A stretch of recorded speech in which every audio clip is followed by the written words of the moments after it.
era ng'ono mumyuka wa Prime Minister owokubiri agenda mu maaso okubira ate anoonya ekyamyuka ssentebe w'ekibiina kya NRM omukyala alina okutula ku lukiiko lwa Ssekoolo era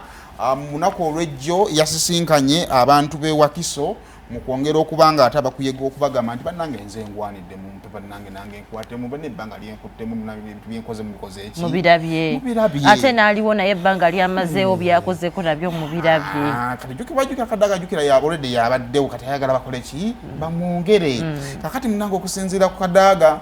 we yasinzidde neekubye enduulu n'agamba naye tusobola kugenda mu kulonda kwa Seeki nga Tanga Odoi yakyakola ki yakulya akasiko ebyokulonda jukira tubadde mu petition zino ezateereddwayo era petition ezisoba mu 4 n'omusobyo ze zaafayiringibwa ekyo muganda wange oba oyagala oba toyagala obunafu obwo tosobola bwattributingira kwakulira kakiko kaki era jjukira n'omukulembeze w'eggwanga bwe yali avayo okwogera ku tribune yagamba Tanga tasobola kulate kutanga kubanga yasala emisango egy'ensobi ze yakola mu kulonda kakati bw'atyo maama Kadaga agamba nti nno okulonda kwa Seeke either Tanga Odoi akuveeko akwesonyiwa alabe kulabe oba n'okulekulira akoleki alekulire ddala kubanga yandibanga talina busobozi bumala kubeera nga akwasaganya okulonda kuno naye Tanga agamba nti nno ye talina buzibu singa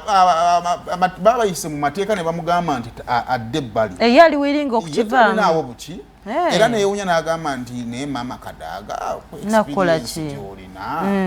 ambadde mmanyi nti engeri eri fomo ogimanyi nti woba olina okwemulugunya ku muntu osobola okuwandiika wandiika fayiringa abantu osobole okuba nga oteekayo ensonga yo emanyiwe mu buki mu butongole so ekyo nno kyekiri saidi zaawo okuvaako mu kibiina kya NRM eyo byennyini nga tugenda mu maaso ate mu bitambula mu ggwanga gavumenti